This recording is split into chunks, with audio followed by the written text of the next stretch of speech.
But دیکھیں یہ کہنا کہ لائک اے آئی کے جو خدشات ہیں تو ان خدشات کے اندر نا ایک بڑی وجہ اے آئی کی مس انڈرسٹینڈنگ ہے. اوکے, اس کو میں اردو میں یہ کہتا ہوں کہ میں ذہانت نہیں دانائی کہتا ہوں. اس کو چینج کرتے ہیں تھوڑا سا سمجھنے کے لیے.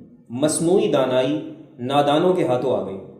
مصنوعی دانائی نادانوں کے ہاتھوں آ گئی. واہ, تو دیکھیں it all depends on user.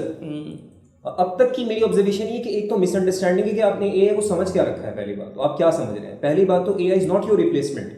اگر کوئی یہ سمجھتا ہے کہ اے آئی انسان کی ریپلیسمنٹ ہے تو ایسا نہیں ہے جناب, ایسا نہیں ہے. لیکن میں عرض کر دوں وہ انسان جو اے آئی سیکھ لیتے ہیں وہ ان کی ریپلیسمنٹ ہے جن کو نہیں آتی.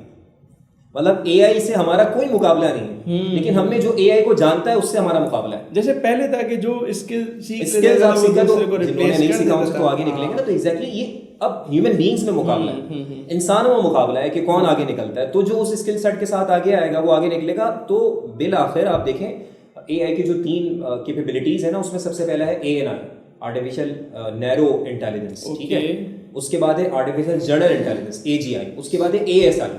ابھی اے جی آئی کو ہم پورا اچیو نہیں کر سکے. اے جی آئی کا مطلب یہ ہوتا ہے کہ کمپلیٹ ریپلیکیشن کرنے کے قابل ہو جائے مشین. نہیں ہے, ٹیورنگ ٹیسٹ اس طرح کا کامیاب نہیں ہوا ہے. اے ایس آئی یہ ہے کہ مشین آپ کو سرپاس کر جائے, وہ کمپلیٹلی ہائپوتھیٹیکل ہے. تو اے جی آئی جو اسٹیپ ہے یہ پارشیلی ہائپوتھیٹیکل ہے. چیٹ جی پی ٹی کے بعد اس کو پارشیل اچیو آپ کہہ سکتے ہیں جنریٹو اے آئی کے بعد, بٹ یہ بھی پورا نہیں ہو سکا. تو بھائی انسانی ذہانت کو تو خود پورا نہیں سمجھا گیا تو اس کی مکمل ریپلیکیشن کیسے ممکن ہے. ریپلیکیشن اے آئی کے اندر انسانی ذہانت کی ہے نا, اس کو سمجھنے کا دعویٰ کس نے کیا مکمل کہ ہم نے انسانی ذہانت کو مکمل ادراک کر لیا. ہو ہی نہیں سکتا. تو یہ چلتا رہے گا سفر, and it can never be replacement to human beings. But وہی میں نے کہا کہ جو سیکھ لے گا اس نے آگے نکلنا ہے.